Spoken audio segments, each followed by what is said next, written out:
I think one of the things that we're talking about when we're talking about engaging a reader is how we pace our work. And there are times when, just like you, I need to check my pacing in dead tree form. I can write on the computer and I can do spot checking on the computer. But if I want to know the pacing of my book, I have to print it out and look at it. And I think we all think that we'd like everything to be exciting every minute. But we can come to the end of a roller coaster kind of book and go, yeah, maybe that wasn't as fulfilling as I thought it was going to be.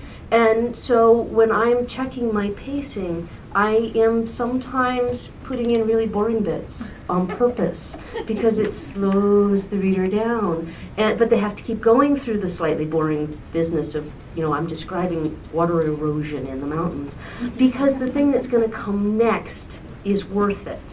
But that does put a lot of pressure on me to make sure that the thing that comes next really is worth it.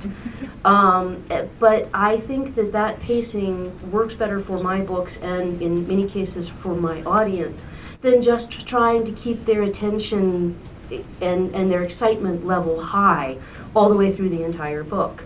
They recharge during those slower things. They think their own thoughts while they're getting through that really boring stuff about the irrigation of waterways next to road. And then they recharge and they're ready for the next exciting thing that happens.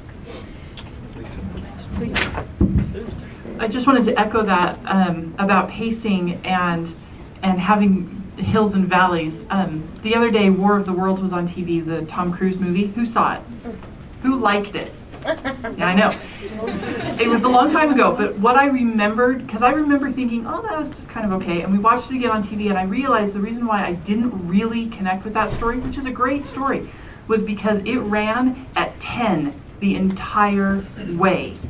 Everything was up here, and I never had that relief. I never had that moment of coming down of saying, man, things really are bad. How are we going to get out of this one? Because they just ran nonstop all the way through, and running that high pace disengaged me. I didn't care anymore because the stakes were too high, and I didn't have anything to balance that out against something smaller or something boring but essential, or something that's stopping at Rivendell on your way to Mount Doom. Having those moments where you can pause and stop and catch your breath and then get back into the story. And eventually, just like you said, if you're running at 10 all the time, 10 becomes the norm, and then the only place to go from there is after they turn it up to 11. Yeah, and there's 11 will break the machine. And then, I know this doesn't happen to any of you, I'm sure, but in those moments where you're pacing it, do you ever sit down and read that and go, wow, that's kind of boring? No? No. You've never thought of your own work. I'm gonna be honest. Aren't there moments where you're like, wow, you're writing it and you're going, yeah, that's fantastic. Yeah. And then you go back and you're like, what do I do? Well, number one, my editor does that for me. What do you do when you're the editor and you're like, it's really boring? Yeah, but when I wrote a collection of short stories, and then I was going to write a novel. And I was pretty sure, this being my first novel, that 10 years later I would regret it, whatever I did, right? And so I was looking through my potential stories. I picked one that I liked, but that I thought I could do. It was not going to be too complicated. And frankly, if I really messed it up badly, I wouldn't feel that bad. And people have said, since my book came out, that it was a little slow in the beginning. And I'm like, but see, I push my readers. I like to make my readers work, and the payoff is worth it. And I went back a couple years ago and I read it, and I like, whoa, that beginning is slow. That beginning is really slow. So sometimes way too late, we realize that we maybe could have edited that part. Right. But then just really quickly, I think, and then I want to hear what your thoughts on that, but the Dyson vacuum cleaner man. Okay. Please help me. I know you're all like, that has nothing to do with writing. He said that we produce the best that we can in that moment. And then you have to go back and say, okay, I'm done with that moment, or I've done the next best vacuum, after that. But I think you have to kind of give yourself a moment where you say, well, that was great. Now what can I do? So anyway. I have to say that I write about janitors, so the Dyson vacuum man is very applicable. It all comes together. What I was going to say about that is when Hourglass Door was the first full manuscript I finished, and I was really proud of it, and I was really excited, and I knew it was the best book anybody had ever written in the entire world. And then I printed it out and read it with my editor eyes, and I'm like, oh, who wrote this? And I realized I'm going through and I'm reading, I'm turning the pages, and I'm marking things up, and I realized my action went like this. It's going all the way up, and then it went clunk, and then went way all the way back up, and then it came back down. And I thought, well, that's just never going to work. And I realized I had messed up my timeline. And in a time travel novel, that's really bad. And so, go figure. So I had to move some chapters around and change the pacing and change the focus so that I had a more natural arc instead of having that horrible drop off right in the middle of a critical scene. So do we have any audience questions? Quickly, please. I hear over and over that, and this is going back to when you were talking about pacing, that every scene and every word essentially has to move the story forward. And then it doesn't, right? So I'm just wondering, like, how do you panelists do that even in the slower or the relief scenes?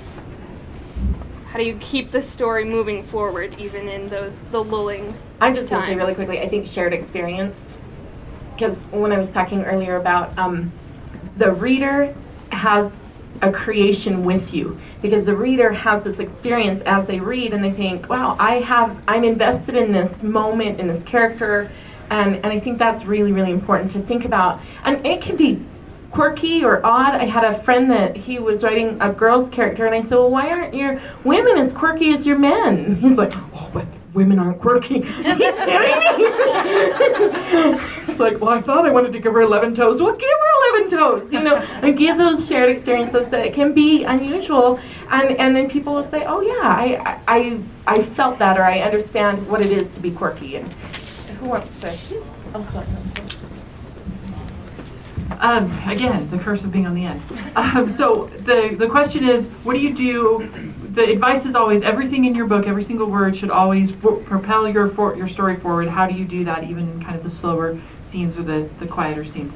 I think there's a difference between propelling the story forward with action and just propelling the story forward. What does your reader know now at the end of the scene that they didn't know at the beginning? And that could be just character development. It could just be a moment that that you need to have, because later in the story you're going to come back to that and it's going to play a critical role in the story you're developing. It doesn't always have to be, everything's got to just be action oriented. And so I some of it comes with experience, some of it comes with intuition of the kinds of story that you're writing, the voice that you're using. You'll sort of eventually, you sort of get a feel for, is this story is this part of the story helping me know the characters better, reveal something that I didn't know before? And if the answer is yes, then you move forward even a little bit. I was going to say something, but then I forgot. Right when you handed me the microphone. I'll pass it on. I was going to say that your slow spots are valuable. You don't get to have that many of them in the book. You need to have some of them. And you always have information that you need to pass on that's not necessarily action or exciting. So they're your perfect opportunity to lay groundwork for something that's going to happen in the future.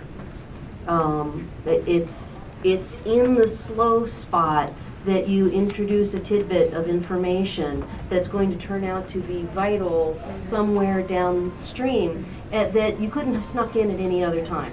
That you don't want to slow down the action while they're in the lifeboat shooting the rapids or whatever to say, by the way, the manufacturer of lifeboats was known for doing shoddy work. No, but you needed a slow spot in the action sequence somewhere before. That's when you will slide in information. You're going to be a little bit dull anyway. Use that moment to be dull for a good purpose later. I teach technical writing, and I think one of the things that my students, I'm always trying to get them to understand, and I'm going to apply it to what you just said, is that they need to use white space so that the eye can rest.